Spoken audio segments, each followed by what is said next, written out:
Boa noite, gente. Tudo bom com vocês? Boa noite, Matsunai da Silva. É isso o nome? Tá Boa noite, certo? professor. Eu tô na BR ainda. Eu liguei quando eu cheguei em casa, tá ligado. Tá certo, mas vá Viu? acompanhando aí sempre que der, Vou tá desligar bom? agora o áudio. Eu tô de moto. Quando chegar lá já tá no Ah, carro. você tá de moto? Tá. Desligue mesmo e Ah, dirija em segurança, tá bom? tá, eu tô chegando. Aguardar mais um pouquinho aqui pro pessoal Tá entrar, bom, cara. porque não tem como a gente fazer a atividade que eu deixei para Daqui a vocês pouco lá eu no volto. portal. Tá ok, Matsunai. Boa noite, Danilo. Vamos aguardar mais um pouquinho para ver se o restante da turma entra, para a gente começar a nossa discussão. Mas antes da gente discursar já, antes da gente começar a discussão, vou fazer uma pergunta para vocês. Vocês conseguiram baixar o artigo? Baixar as questões? Conseguiram resolver?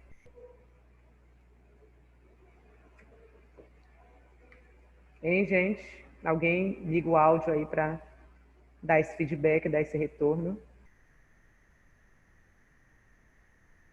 Aí, oi, oi, oi. Bom, para quem não conseguiu baixar, ou para quem nem sabe do que eu estou falando, semana passada eu postei um artigo para vocês lá na plataforma, para que vocês lessem o artigo e resolvessem umas questões que eu postei logo posteriormente, numa outra aba de aula, certo? Bem, porque como nós não temos como fazer as discussões, os seminários que a gente faz nas aulas presenciais, né, com a turma, vocês apresentando, gerando toda uma discussão legal, em que eu faço perguntas, a turma, caso haja dúvida, também faz perguntas para as pessoas que estão ali apresentando, dando a aula em relação às infecções, que no primeiro bimestre são infecções bacterianas e no segundo virais e fúngicas. Como nós não temos essa oportunidade, a gente vai fazer essa discussão sempre que der, né? Abrir uma brechinha aí no nosso calendário. A gente vai fazer essas discussões por meio de artigo, por meio de estudos dirigidos.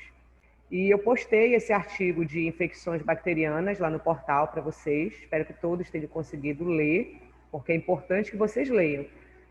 Porque senão não tem muito sentido a atividade se vocês não fizerem a leitura, né? Porque a gente tem que fazer essa discussão aqui e se vocês tiverem tido essa leitura prévia, a discussão é bem mais produtiva. E para direcionar esse nosso estudo dirigido, eu coloquei algumas questões referentes ao artigo, tá? Para direcionar ali o foco de vocês nessa leitura. E hoje a gente vai fazer essa discussão aqui, certo? Então, eu quero que vocês, nesse momento, abram o arquivo de vocês, as perguntas, e a gente vai começar a realizar essa atividade.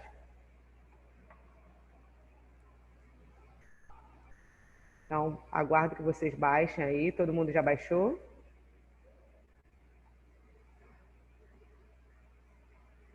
Já, Eider, Danilo, estão me ouvindo? Joel, Só um minutinho, tô baixando já. Eu tô entrando aqui, calma. certo.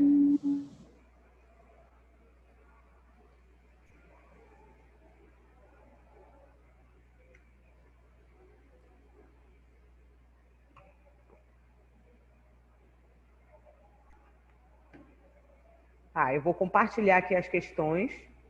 Quem ainda não conseguiu abrir, pode acompanhar por aqui, tá? Compartilhar aqui com vocês.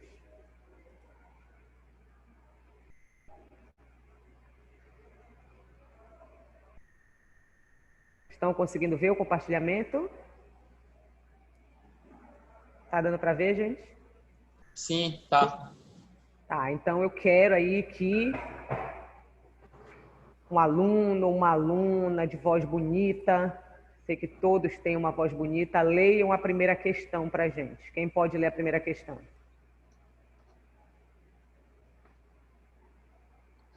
Quem se habilita? Se não se habilitarem, eu vou escolher. Eider, leia para a gente a primeira questão. A primeira diz assim: segundo o artigo, o que reduz a morbimortalidade em pacientes com meningite bacteriana? O que você colocou, Eider? Você resolveu? Resolveu o exercício? As questões? Na verdade, ainda não, professor. Tá, tudo bem, não tem problema, tá? A gente vai resolver aqui com calma. Mas o ideal é que vocês resolvam, gente, tá? Por isso que eu mando com bastante antecedência, senão nossa discussão fica muito pobre. Alguém resolveu? Alguém aí para salvar a pátria? Eu não resolvi não, professora. Não? Matsunai tá de moto? Tá, então vamos lá. Segundo o artigo, como o Eider falou, né, o que reduz a morbimortalidade em pacientes com meningite bacteriana, ou seja, o que reduz ali a pacientes com sequelas e casos de óbito no que diz respeito à meningite. Bom, a resposta é o diagnóstico precoce, gente, e a terapia antimicrobiana adequadas. Então, se o clínico, ele de porte ali, ele olha o paciente e consegue observar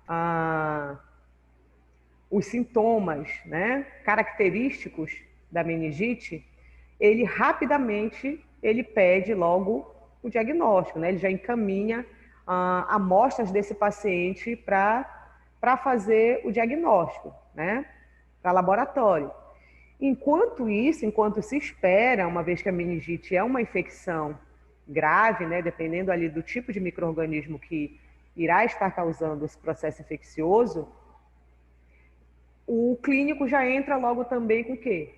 Uma terapia antimicrobiana, né? Para que o paciente ele possa ter chance ainda de se recuperar, tá? Uma vez que em muitos casos tem situações em que o paciente morre em questão de horas, tá?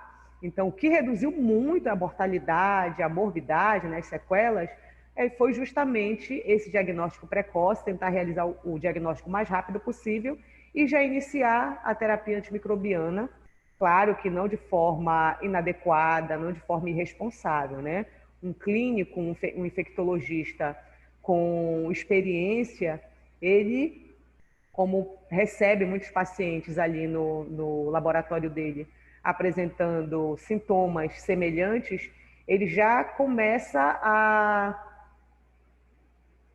como é que eu posso dizer para vocês, a desconfiar, né, do que possa ser e quais são os micro-organismos que podem estar causando ali, os principais. Aí ele entra com o antimicrobiano para tentar fazer com que essa carga bacteriana reduza, ou carga viral, né, dependendo do agente infeccioso, para que o paciente ele possa ter chances de cura, né, e não ser levado a óbito. Deu para entender, gente, a primeira questão? Então, o que reduz a morbimortalidade é o diagnóstico precoce e a terapia antimicrobiana de forma adequada, responsável. Tudo bem? Sim. Segunda questão, essa daqui, como o enunciado é muito longo, eu vou ler para vocês. O que é meningite? O que é meningite? Alguém respondeu? É uma infecção que se instala principalmente quando uma bactéria ou um vírus, por alguma razão, consegue vencer as defesas do organismo e ataca as meninges. Muito Três bem. membranas que envolvem e protegem o encéfalo e medula espinhal. Na verdade, Danilo, são duas principais membranas meninges que são atingidas. Por isso que ele chama de leptomeninge, tá? É um processo infeccioso das leptomeninges. O que envolve, o que compõe a leptomeninge? A aracnoide, que é a membrana mediana, e a pia mater, que é aquela membrana mais interna, né? Aquela que fica mais ali intimamente associada ao tecido encefálico, ok? E essas membranas, como o Danilo falou, é mais um mecanismo de defesa do sistema nervoso central, né? Além da calota craniana, né, que de composição óssea, as leptomeninges e outros sistemas que protegem as células do tecido nervoso, né, tecido nervoso central, contra agentes agressores, agentes externos, ok? Isso em resposta a quê? A um agente agressor, né, que em geral é um agente infeccioso, que dependendo dele pode ser, né, uma bactéria, um vírus. Sabe que existe meningite bacteriana e também tem meningite viral, certo? Então, o que é meningite? Um processo inflamatório das leptomeninges, que são membranas que envolvem o encéfalo e a medula espinhal. Em resposta a quê? Como resultado de quê? De uma infecção por um agente ali causador desse processo inflamatório, né? Um agente infeccioso, um agente agressor. Certo, gente? Tudo bem até aí? Tudo certo. Então, vamos para a terceira questão. Quem pode ler a terceira questão para a gente? Quem pode ler a terceira? Vou escolher, então. Eu leio. A incidência de meningite nos últimos anos apresentou uma redução significativa, cerca de 50%, de 2000 a 2009, com reflexo da mortalidade. O que levou a esse resultado? Você respondeu essa, Danilo? Não, professora. Alguém respondeu?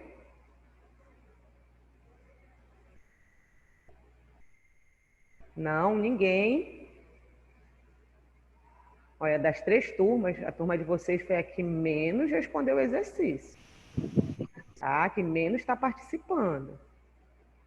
E vocês tiveram os mesmos períodos de tempo para resolverem, para fazerem que as outras turmas. Então, vamos participar mais, tá? Então, o que levou a incidência de meningite nos últimos anos a apresentar uma redução de 50% no período de 2000 a 2009? O que vocês acham? E podem chutar também, já que não leram o artigo. O que vocês acham que pode ter levado a essa redução?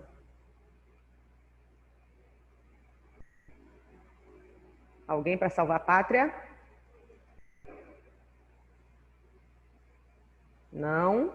Professor, acho que é o diagnóstico mais certeiro, assim, do profissional que atende o paciente, ou não? Na verdade, no geral, Danilo, Sim. A questão do diagnóstico precoce é importante, tá? Mas, no artigo, ele fala especificamente desse estudo aí, nesse período, de 2000 a 2009. Quais foram os fatores, os elementos que levaram à redução da mortalidade? Tá? A redução da taxa de infecção por meningite e que teve um reflexo ali significativo na mortalidade. No geral, sim, o diagnóstico precoce, a gente viu lá em cima, né? Resposta da primeira questão. Diagnóstico precoce, terapia antimicrobiana responsável, adequada. Mais especificamente, na terceira questão, o que foi importante foram as campanhas de vacinação. Vocês forem ler o artigo depois, vocês vão ver isso lá, está bem direto. Esse artigo é um artigo muito interessante, eu gostei muito do artigo. Se vocês forem ler, vocês vão ver que ele tem uma linguagem bem clara, uma linguagem boa, foi muito bem escrito. E as perguntas aqui, elas estão bem diretas, tá? Você lê o artigo, vem para as questões, você consegue resolver tranquilamente essas questões. Então, foram as campanhas de vacinação, principalmente direcionada, não somente, mas principalmente direcionada contra micro-organismos hemófilos. E o que são micro-organismos hemófilos? O que vocês acham?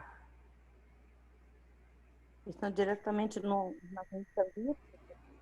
Muito bem. Hemófilo, hemo vem de sangue, né? Filo vem de afinidade. São aqueles micro-organismos que têm afinidade pelo sangue, que têm afinidade pelas células da corrente sanguínea. Tá? Então, a campanha de vacinação, não somente direcionada a eles, mas principalmente direcionada a esse tipo de micro-organismo fez com que reduzisse de forma significativa a mortalidade e a taxa de incidência da meningite. Esse foi um dos elementos. Qual foi o outro? O outro é o uso... Muito bem. Imediatamente antibiótico. Muito bem. O uso de antibiótico imediatamente é suspeita. O clínico suspeitou que o paciente está apresentando todas as características clínicas da doença, da infecção, né, da patologia. Então, o clínico experiente, ele vai logo direcionar esse paciente para antibiótico terapia, né?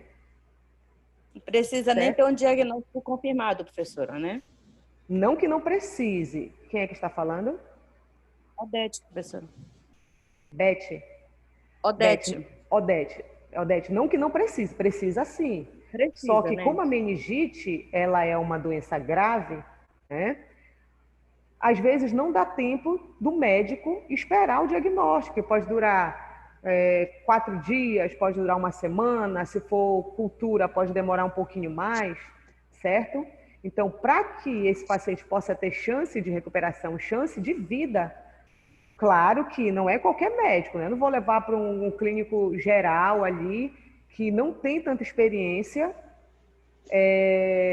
fazer esse direcionamento. O ideal é o clínico geral, que tenha pelo menos um mínimo de experiência, ele direcionar rapidamente para um infectologista, e o infectologista poder fazer um direcionamento para um tratamento com um antibiótico, tá? Até chegar quem? Inclusive, essas questões que a gente está falando agora são discussões para as próximas perguntas. A gente vai chegar lá. Eu não vou muito entrar nesse ponto, porque senão eu vou acabar respondendo outras perguntas. Mas o que reduziu muito a incidência, né, e a mortalidade foi justamente a campanha de vacinação, né, as campanhas, principalmente voltada para os hemófilos, e a antibiótico terapia, logo que o clínico ele desconfia ali que um paciente ele é suspeito de meningite. Até chegar quem? O diagnóstico. Chegando o diagnóstico, aí eu já vou tomar outras providências. Certo? Deu para entender, Odete? Deu, professora. Deu para entender, sim. Ótimo. Então, vamos... Todo mundo entendeu, gente? Se não entenderam, falem que a gente... Pode ser esse florestório. Oi? Quem está falando? Vamos para a quarta questão, então. Essa quarta questão é muito fácil. Essa daí é aquela questão, se cair na prova, é para que ninguém erre, é para que ninguém zere. É aquela questão ali que zera qualquer chance de zerar. Vamos lá, quarta questão. Tem que completa a resposta, né, professora? Oi? Tem que estar completa. Essa daí é bem diretona. Vai, quarta questão. Quem pode ler?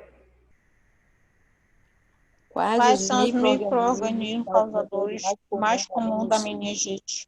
Olha, essa foi lida em coro, né? 2 ou 3 alunos leram a questão. Agora eu quero que respondam em coro também. Qual é a resposta? Professor, os vírus, né? São mais comuns. Parabéns. Quem falou? Odete, professor. Porque não está. Agora que apareceu aqui, Odete.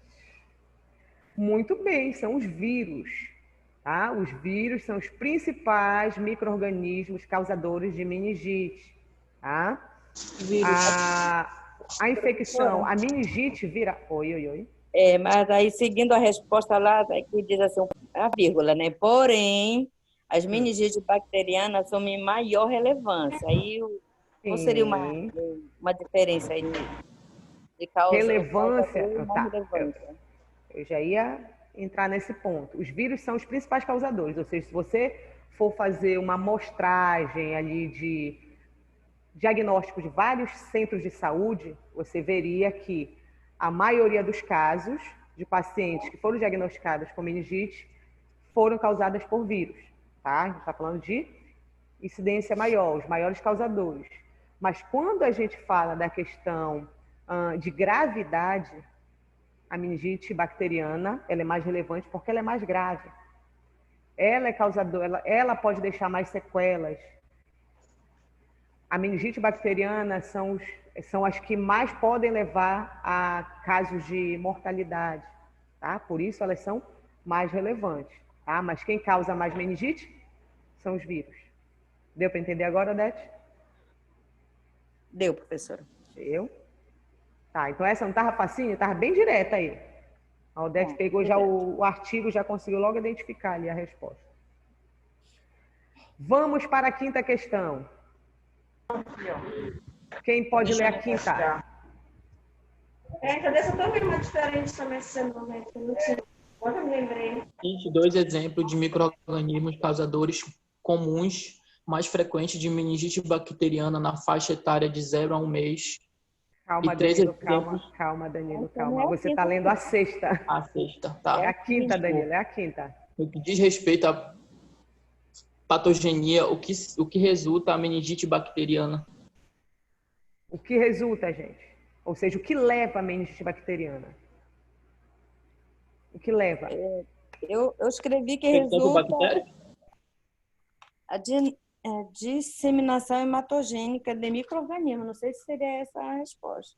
Começou lindo, vai. Tá certo. Resulta da disseminação hematogênica de micro-organismos a partir de um local de infecção. A partir de um foco, né? De um foco de infecção.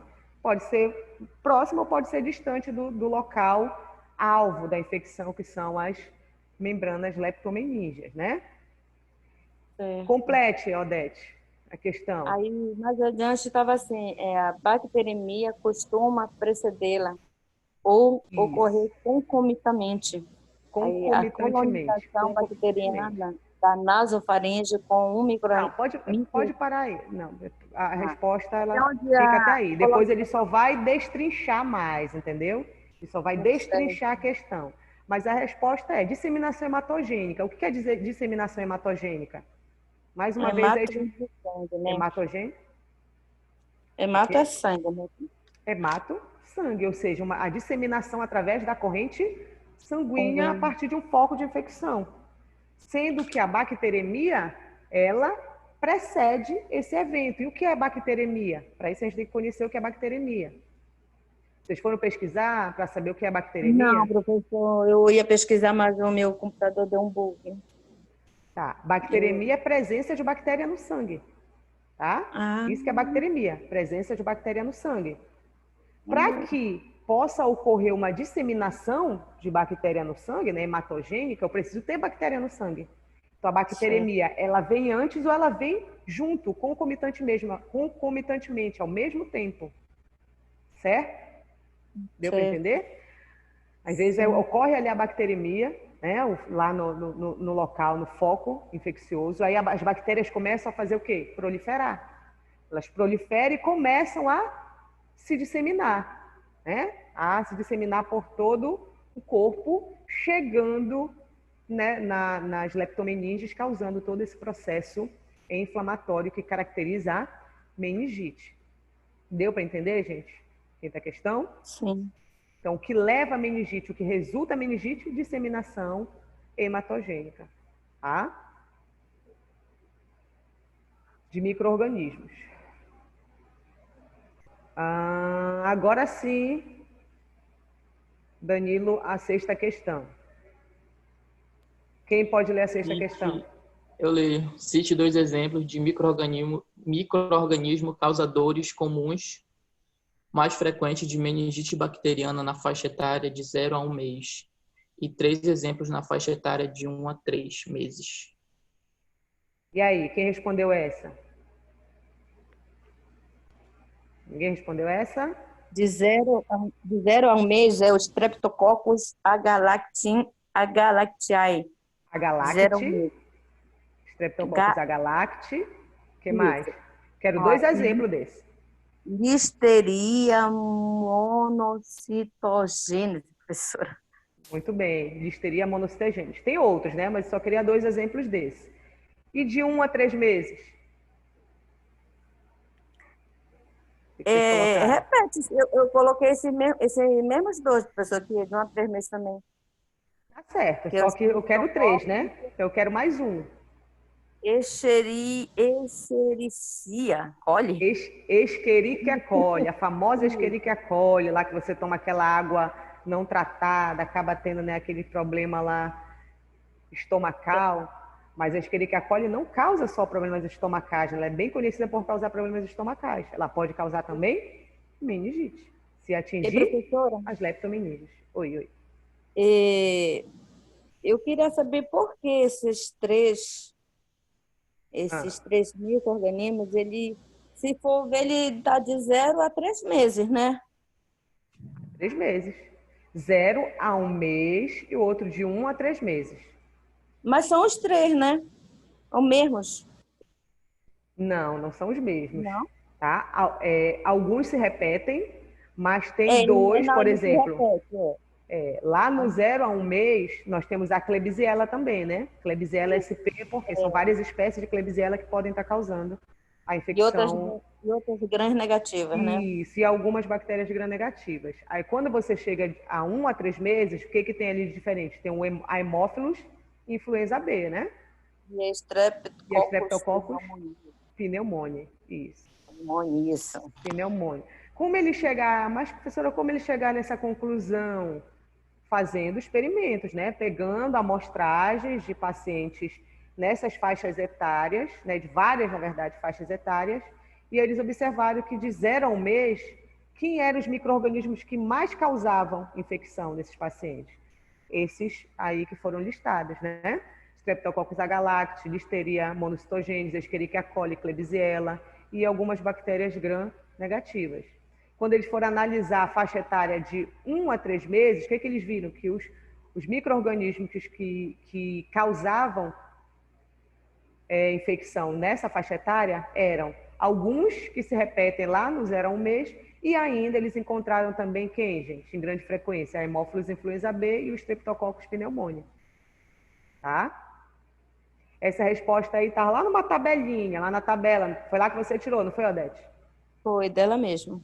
Lá na tabela tem várias faixas etárias, lá tem quem são os micro-organismos causadores, que inclusive são respostas, né, são discussões para as nossas próximas perguntas. Causadores, por exemplo, na fase adulta, quem são os principais causadores? Ou no geralzão, quem são os principais micro-organismos que causam meningite? Tem tudo lá listado nessa tabela. Tá? Vamos para... Até aí tudo tranquilo? Estão conseguindo acompanhar o raciocínio, gente? Está dando para entender? Sim. Sim? Então vamos para a 7ª questão. Quem pode ler a 7ª questão? A voz bonita aí para ler a 7ª questão. Eu leio, professor. Vamos lá, Cris. Quais as manifestações clínicas mais drásticas da meningite aguda? Mais dramáticas, né? Mais graves, mais complicadas. Quais seriam? Alguém respondeu essa? A Odete, que está respondendo vi tudo. Aqui, professor. Fale, Cris. Olha, a Cris já encontrou a resposta.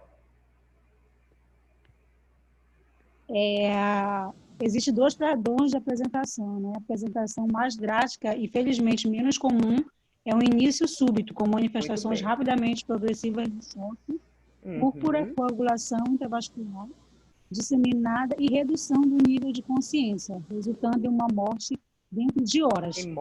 Isso. Perfeito. Essa é a resposta. Tá? Ou seja, aquele início rápido, súbito. Inclusive, na aula passada, não com vocês, na aula com a turma, acho que FA 8NB, tem uma aluna que contou um caso que aconteceu na família dela, tá? Um parente dela foi diagnosticado com meningite, horas depois, 6 horas depois, veio a óbito. Ele estava bem, o paciente estava bem, chegou com uma febre, mas estava bem. Os familiares nunca imaginariam que em horas eles iam ficar sem aquele ente querido. Tá? Ele estava estável, né? Estava estável, mas rapidamente, né, a proliferação bacteriana foi bastante intensa, a disseminação foi bastante rápida, levando a choque, né? O que é o choque? O choque séptico. Conhecido choque séptico é quando a disseminação da bactéria ou do vírus, ela já é de forma generalizada, chegando a vários órgãos, chegando a vários tecidos, levando à falência de órgãos. E aí, se não for da vontade de Deus, se não for um milagre de Deus, dificilmente aquele paciente consegue ter a sua situação, o seu quadro revertido. Tá? E que seria a púrpura, professor? Púrpura são manchas vermelhas, avermelhadas, que começam a aparecer também na pele do paciente. Inclusive, ela relatou também a presença das manchas que começaram a aparecer no parente dela. Tá? Redução do nível de consciência, né? Resultando rapidamente em morte, gente. Essa é a situação mais drástica, mais dramática que um paciente com meningite ele pode apresentar. Tá? Deu para entender? Sim, professora. Sim. Então, continuando, 8ª questão. Já estamos aí em 80%, não, 70% da nossa aula. Essa daqui também é facinha, gente. É aquela outra questão que é para não zerar. Se o aluno errou aquela, essa ele não pode errar. 8ª questão. A 8ª é: qual exame é considerado padrão ouro, o mais Isso. importante no diagnóstico da meningite? Qual? Agora dá para a turma responder em coro. É o exame do líquido cefalorraquidiano. Cefalorraquidiano. Não são vários, não, Eider. Padrão ouro, o padrão ouro é um. Padrão ouro é só um. Tá? Nós temos outros testes, né? Outros métodos diagnósticos que auxiliam, mas o padrão ouro, né? Aquele mais importante, aquele batata, digamos assim, é qual? Alguém já falou aí? Cefalorraquidiano. Isso, LCR, né? O exame do líquido cefalorraquidiano, que é coletado de onde? Da coluna vertebral. Muito bem, né? Da coluna vertebral, líquido aqui da medula espinhal, certo? E aí, desse líquido são feitos várias análises, vários padrões de análise, ok? Esse é o padrão ouro. Todo mundo acertou essa? Já ganhei meio. Será? Todo mundo acertou, né? Vou pensar no teu caso, Eider. Quem sabe lá numa possível verificação final, que eu espero que você não fique, espero que ninguém fique. Vocês já estão no 8º semestre, né? Vocês não podem mais ficar brincando, não. Tem que passar logo e fazer esse TCC e se formar logo. Amém, professora. Amém. Eu espero que todos passem. Amém. 9ª questão, vamos lá. Agora, a 9ª questão é o que o Eider já estava querendo adiantar, né? Eu já estava pensando lá na frente. Já estava pensando longe. Estava viajando como águia, já lá pela 9ª, 10ª questão. Quem pode ler a 9ª?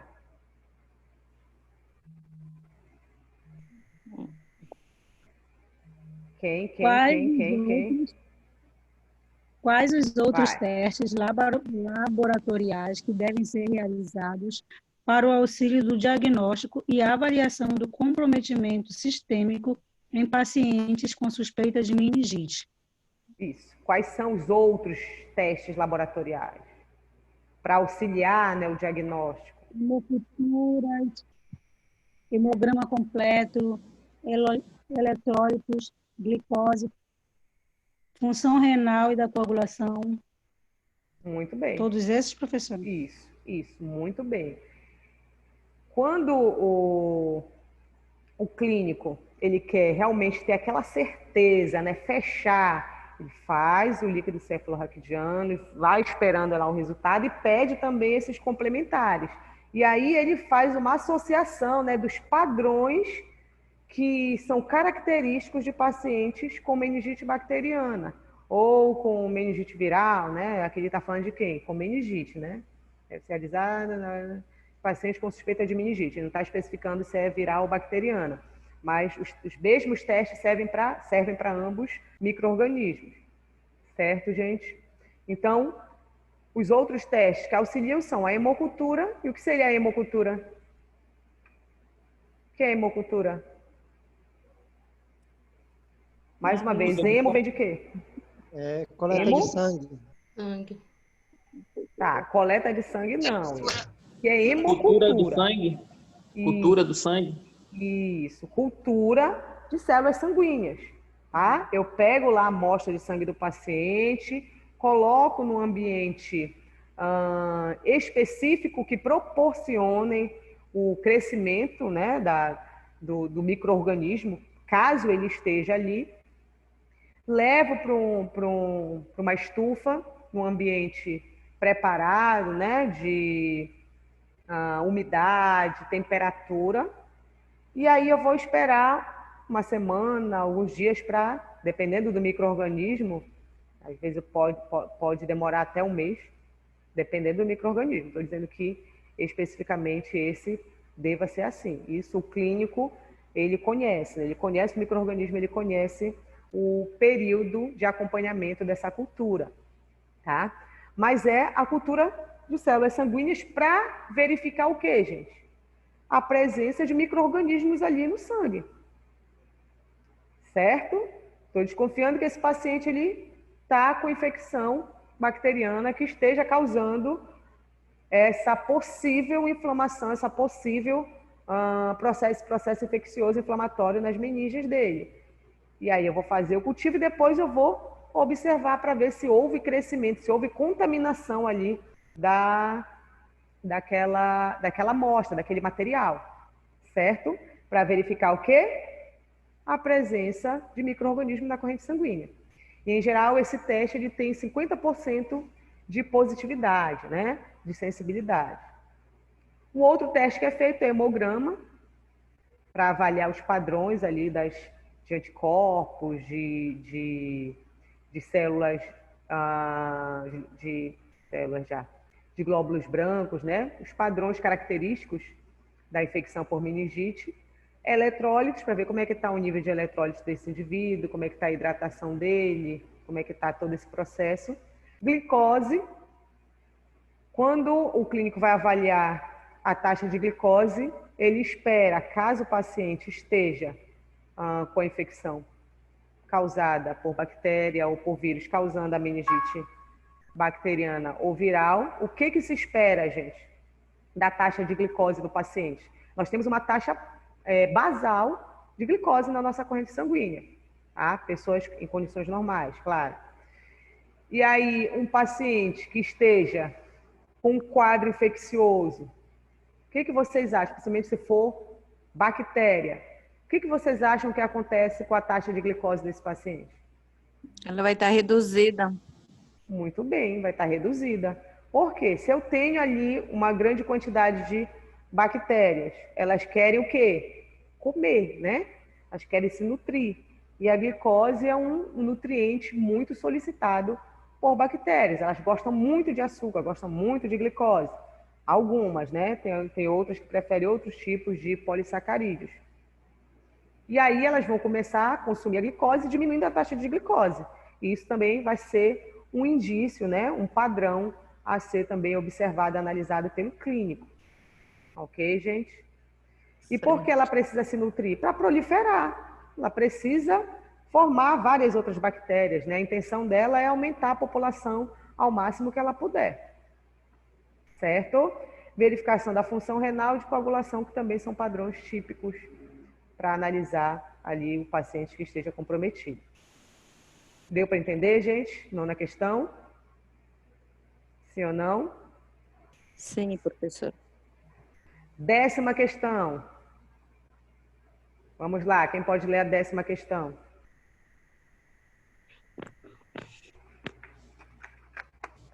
Quem pode ler, eu vou escolher. Posso ler, professora? Leia. Como raramente o micro-organismo causador da meningite bacteriana é conhecido desde o início da terapia, um plano de tratamento empírico geralmente precisa ser formulado. No que consiste esse plano? E aí, alguém respondeu essa? Alguém respondeu a 10ª? Eu escrevi o que estava lá no artigo, professora. O que você escreveu? Vamos lá. Uma vez que os resultados da cultura estejam disponíveis, o tratamento deve ser modificado para seguir as diretrizes para patógenos específicos. Tá, mas não é isso. Não é isso. Esse aqui não. Vamos interpretar. Um regime empírico apropriado deve incluir a cobertura para S. pneumoniae e N. meningitidis, as duas causas mais comuns de meningite bacteriana em lactentes e crianças. Só para completar. Muito bem. Na verdade, é isso daí a resposta, tá? Para ficar mais bonitinho, o que você teria que colocar? Terapia prévia, né? Antecipar a terapia. É isso mesmo. Pensem, gente. Olha aqui, olha a pergunta. Vamos interpretar. Como raramente, quer dizer raramente, dificilmente. Raramente o micro-organismo, o agente etiológico, o causador, a espécie causadora, né? A meningite bacteriana é conhecida, ou seja, como raramente eu conheço, desde o início, né, da terapia. Um plano de tratamento empírico. O que é empirismo? O que é empírico? Empirismo o que é empírico? É uma atitude que eu venho a ter por meio de observação. Empirismo é observar, tá? Ou seja, o clínico, por meio da observação, ou seja, do paciente, ele vai olhar o paciente, principalmente aquele clínico experiente, né, que já está ali trabalhando há anos no ambiente hospitalar e que recebe pacientes com várias naturezas de infecções. Com certeza ele recebeu muitos pacientes com meningite, seja bacteriana, seja viral. Então ele conhece o quê? Ele conhece os sintomas. Então chega um paciente ali que está apresentando todo o quadro sintomático para meningite bacteriana. O que ele faz? Ele sabe que a doença é grave. Ele vai logo direcionar um tratamento para aquele paciente. Claro que ele vai pedir o exame, porque naquele momento, pensa, o paciente chegou ali, está mal. Não tem como saber na hora que o paciente está com meningite. Certo? Então, o clínico ele vai pedir o exame, tá? Enquanto chega, ele vai logo fazer o quê? A terapia prévia, vai tratar logo, vai se antecipar para que o paciente tenha chance. E como ele é um clínico experiente, né, um infectologista experiente, ele conhece também quais são os principais causadores. E a gente sabe que os principais causadores são quem? Da meningite bacteriana? Streptococcus pneumoniae e o Neisseria meningitidis, ou seja, os pneumococos e os meningococos. Logo ele vai direcionar, né, ele vai já tratar esse paciente com antimicrobianos, né, com antibacteriano específico para essas duas espécies, para esses dois micro-organismos, espécies de micro-organismos bacterianos. Tá dando para entender, gente? Deu para entender. Deu? Então, professora, e na continuação do artigo, né, está dizendo assim, devemos saber a resistência local do pneumococo, pois em alguns países a vancomicina é associada inicialmente. Mas aí, como a senhora falou, já seria um antibiótico para combater já a pneumonia e a meningitide, né? Logo, o antibiótico seria que servisse para as duas?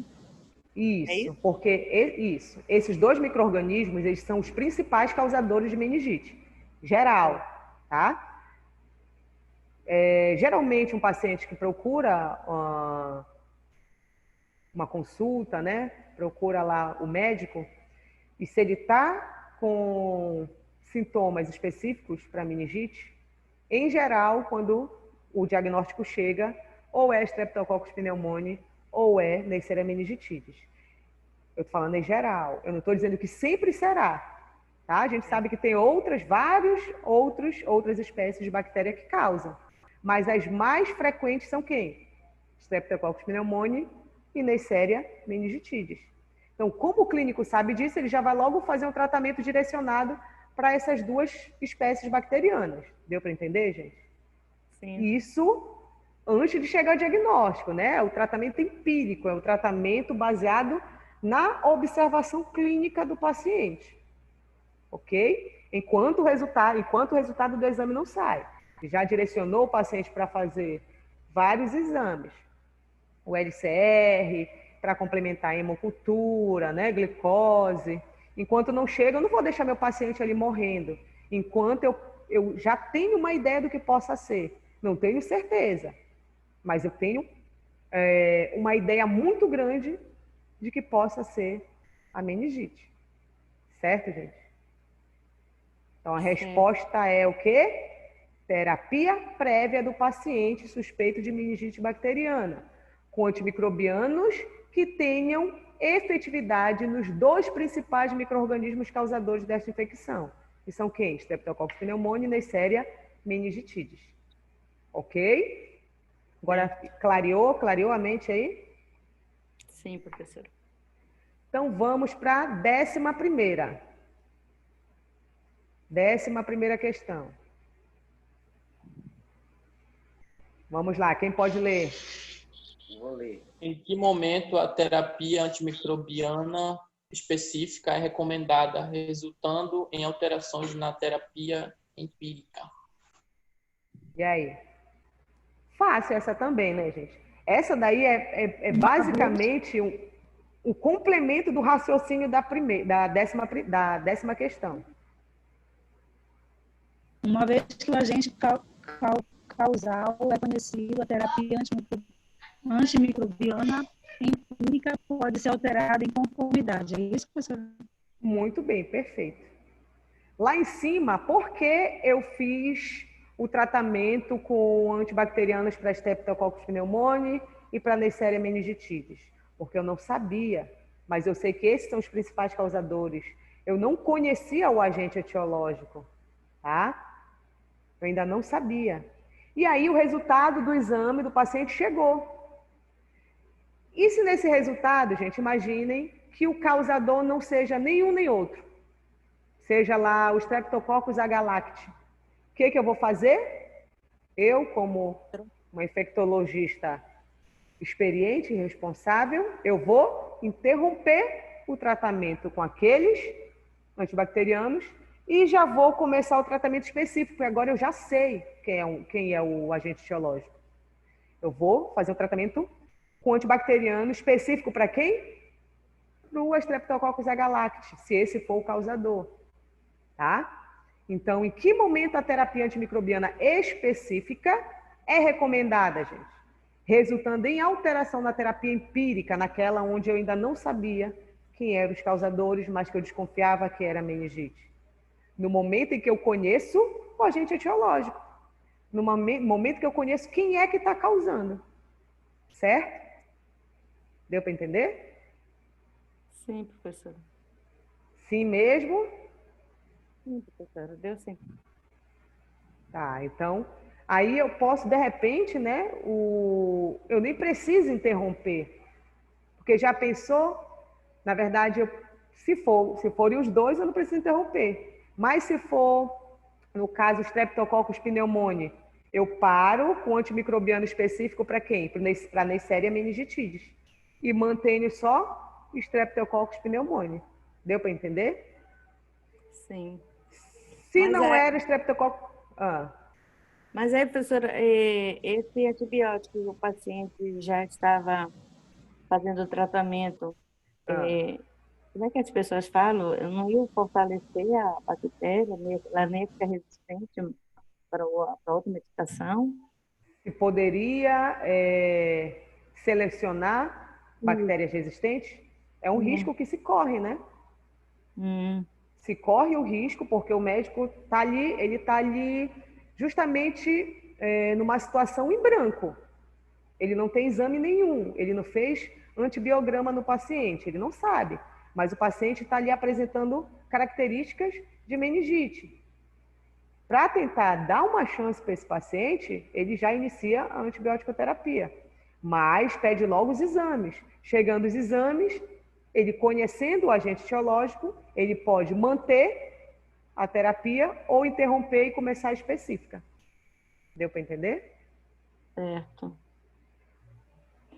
A gente tem que entender que sempre há um risco, tá? Porque a gente não tem assim como é que eu posso dizer? Um raio-x do paciente para saber, né, se esse paciente está com infecção com uma bactéria altamente resistente. A gente não tem esse parâmetro. Tudo isso vai sendo o quê? Moldado de acordo com o que o paciente vem apresentando em resposta ao tratamento. Certo? Certo. Então, vamos para a 12ª. Quem pode ler a 12ª? No que diz respeito à terapia antimicrobiana específica, qual o melhor tratamento antimicrobiano para meningite causada por Neisseria meningitidis? Qual seria o tratamento específico para a Neisseria meningitidis, né? Para a meningite causada, a meningite do tipo meningocócica? É melhor tratada com penicilina G, 250.000 a 300.000 U/kg por dia 4. Dose máxima de 24 milhões de U dia, em 4 a 6 doses diárias. Para doentes com alergia à penicilina, caracterizada por anafilaxia, o clorofenicol é uma alternativa recomendada. 75 a 100 miligramas quilograma dia endovenosa, dose máxima de 2 a 4 gramas dia, a duração do tratamento de 5 a 7 dias. Muito bem, perfeito. Tá? Então, para tratar a meningite causada por Neisseria meningitidis, o tratamento específico é penicilina. Tá? Pacientes que têm, porventura, alergia à penicilina, já se usa a terapia alternativa com o clorofenicol. Agora, vamos complicar um pouquinho aqui essa questão. Quero saber de vocês que já tiveram aula, né, de antimicrobianos, de mecanismo de ação, mecanismo de resistência. Qual o mecanismo de ação da penicilina? Quem pode responder? Inibir a parede celular? Inibir a parede celular, não. Inibir a síntese da parede celular. Tá? Isso. De que forma?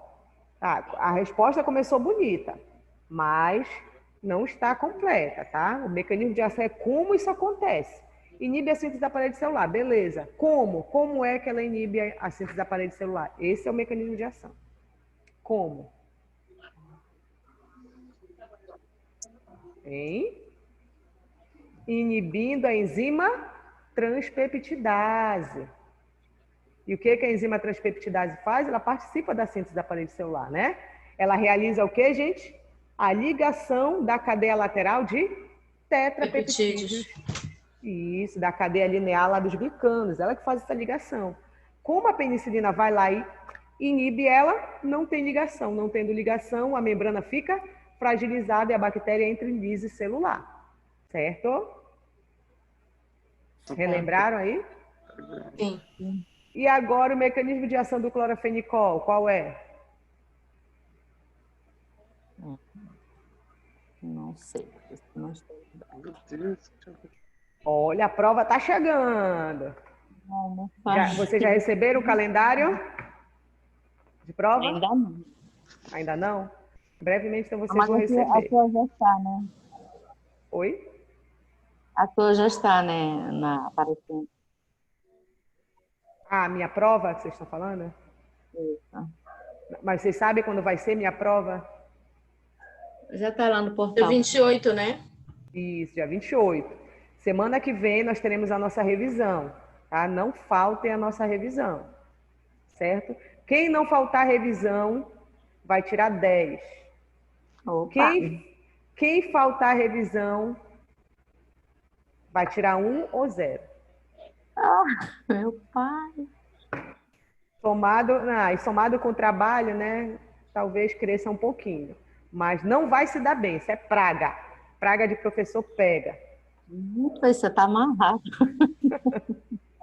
Tudo isso para vocês não faltarem a revisão, tá? Na aula que vem. Tá, então voltando aqui, mecanismo de ação do clorofenicol. O clorofenicol, ele inibe a síntese de proteínas. Tá? De que forma? Aí eu tenho que conhecer a estrutura da bactéria, né? Quem é que produz proteínas? Não só na bactéria, mas em qualquer célula, seja procarionte ou eucarionte. Quem produz proteínas? Não é ele que faz aquela ligação, ele liga essa Ribossomos? porção, como é que Ribossomo. 50S, né, professora? Uma coisa assim. Subunidade 50S. Muito bem, ó, tá vendo só? As informações, elas estão ali, ó. Falta vocês pegarem e juntarem tudo. Quem sintetiza as proteínas são os ribossomos, tá? Clorofenicol inibe a síntese de proteínas. Logo, ele vai atuar onde? No ribossomo.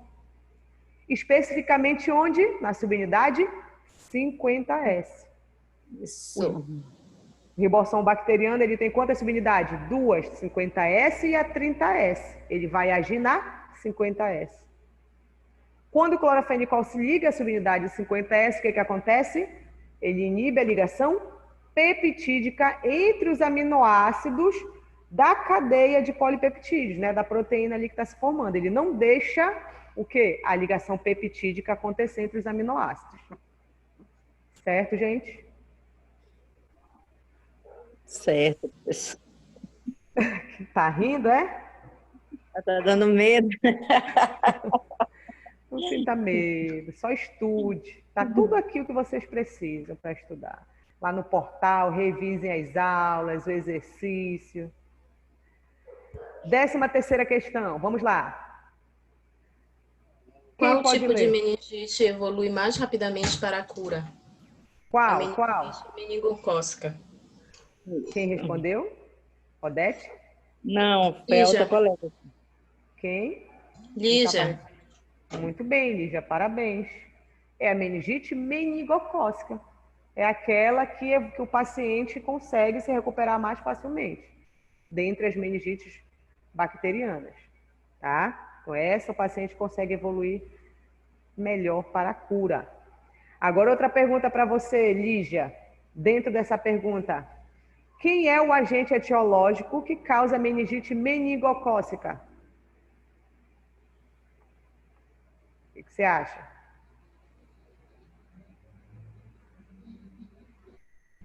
Lígia, sumiu? Caralho, velho. Cadê a Você Lígia? é doido, né? Que foi? Lígia? Oi, Lígia. Cadê você? Quem pode responder essa? É doido. Quem falou até doida, é? Foi o José Welleson? Vamos. Um ponto para quem acertar. Acabou o tempo. Demoraram muito. A Odete sabe. Ela tá querendo falar. Ela fica ali ativando o áudio dela e desativando. Não, professor, tá ligado direto já. Ah, tá. Vamos lá, gente. Quem causa meningite meningocócica? Eu já falei. Eu falei lá em... Ah, vai. É o streptococcus? Não. Não, professor. Neisseria meningitidis. Ô, meu pai do céu, de novo Olha, essa... vou ensinar um macete aqui para vocês. Quem são os dois principais causadores de meningite Eu ia bacteriana? responder meningococo. Meningococo, tá certo. Olha, né, bicho? Quem é o meningococo? E aquela venenosa. Meningitidis. Isso, é a Neisseria meningitidis. O meningococo é a Neisseria meningitidis. Olha o macete, olha o macete.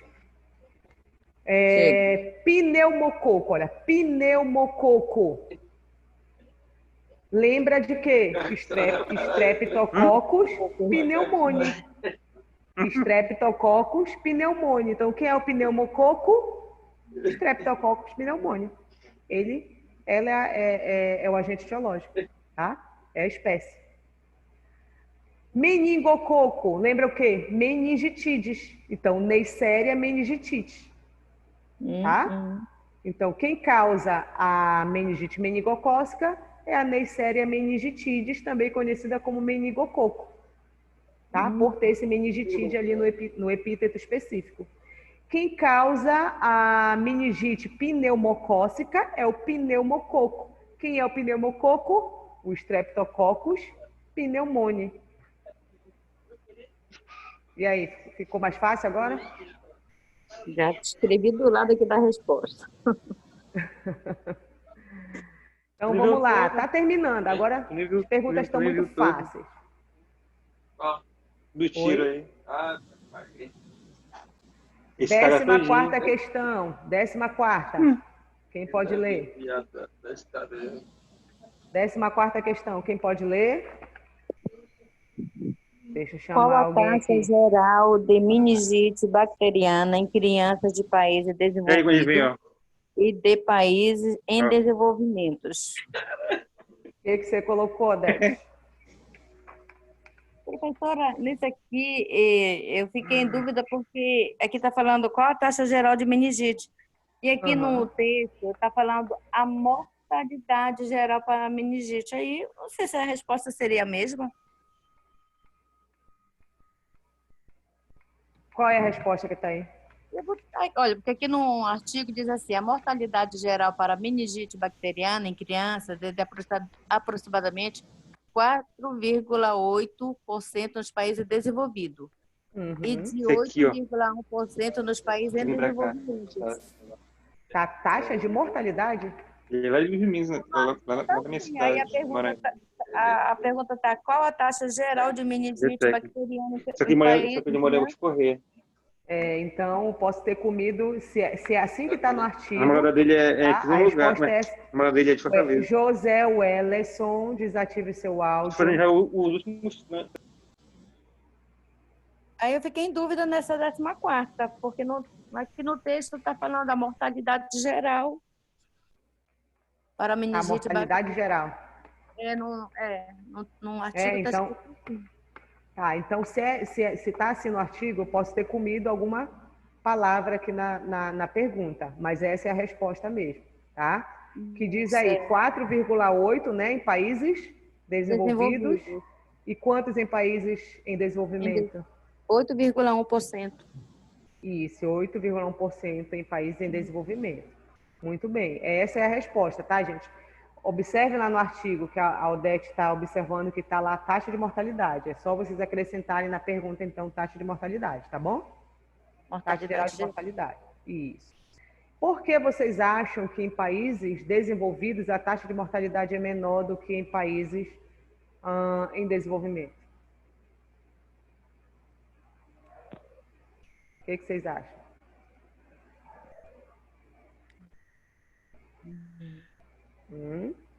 Saneamento? Não. Saneamento, professor? Envolve também, né? Os países desenvolvidos, eles têm uma condição, as pessoas têm uma condição de vida melhor, né? Elas podem ter a questão do saneamento melhor, elas podem procurar um hospital, geralmente tem plano de saúde, elas conseguem ter uma recuperação melhor, um tratamento melhor do que em países em desenvolvimento ou subdesenvolvidos, onde as condições são bem mais precárias. Tá? Seria uma prevenção, professor? Oi? Teria a ver com a prevenção ou não? Envolve também, né? Porque em países desenvolvidos, eles têm um olhar na questão da prevenção, de vacinação, bem mais, não digo adequado, mas mais eficientes, né? Do que os países em desenvolvimento, que têm problemas aí financeiros. Tá? Para finalizar, 15ª questão, que é direta e fácil. Quem pode ler a 15ª? Qual o tipo de meningite bacteriana que mais apresenta risco de mortalidade e sequelas neurológicas para o paciente? Olha, foi lida em coro também. Tóxica. Quem respondeu? Lígia.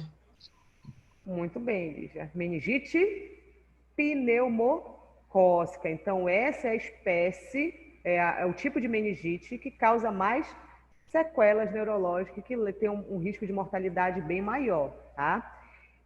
E a meningite pneumocócica, ela é causada por qual agente etiológico, Lígia? Streptococcus pneumoniae. Olha, pegou o macete, né? Agora pegou o macete. Muito bem. Ó, pneumocócica. Pneumocócica, então, lembra o quê? Streptococcus pneumoniae, que é o pneumococo. Se cair essa na prova, todo mundo acerta, né? Essas duas não vamos errar, não, professora. Ô, Glória, assim espere. Se cair, vocês já vão estar aí com esse macete na cabeça. Bom, gente, então a gente termina aqui nossa aula, tá? Semana que vem nós vamos fazer a nossa revisão e na outra semana vocês irão realizar a primeira verificação. Revisem as aulas, revisem o exercício que a gente corrigiu e qualquer dúvida traga. Vai colocar outro exercício, outra revisão na plataforma? A nossa revisão vai ser baseada em exercícios, tá? Mas eu não vou postar. Esse exercício a gente vai resolver na hora. Por isso eu quero que vocês revisem o material de vocês para que vocês cheguem na revisão bem mais participativos. Tá certo? Tá? Então, boa noite a todos vocês e até semana que vem para a nossa revisão. Já sabe, quem faltar vai tirar 0, 1 ou 0. Quem estiver na revisão vai tirar 10 na prova. Tudo Professor? bem? Oi. A prova vai de 7, Que horas vai professor? ser essa revisão? Porque Oi, eu não acho entendi. que as provas vão começar a partir de segunda-feira, né? É, mas a de vocês vai ser só dia 28. E vocês não têm prova nesse dia que eu já vi. Não vamos ter. Tá? Eles ainda não passaram o calendário pra Não gente. passaram o calendário, professora. O horário de provas. Por enquanto só está marcada a sua. Só tá marcada a minha? Pelo ainda menos não pelo... passaram pra gente. Só a É sua que mesmo? está aparecendo lá. Não, mas eu já tenho a visão de águia do calendário. Eu sei que vocês não vão ter prova nesse dia. Ah, então não começa dia 21, né? Começa dia 21, mas vocês não terão prova nesse dia. Vocês terão aula comigo normal. Ah, tá. Tá? Caso dê algum probleminha, aí marquem prova no dia 21, eu vou mandar esse exercício de revisão para vocês fazerem. Ok, professor. Tá? Tá certo, Mas então. a gente vai resolver junto no dia 21, que eu acho que vocês não vão ter prova. Pelo menos foi o calendário que eu tenho. Tá bom? Uhum. Então, Ok, professor. boa noite para vocês. Fiquem com Deus e até a próxima aula. Tá bom? Amém. Boa noite, professora. Boa noite. Tchau, tchau.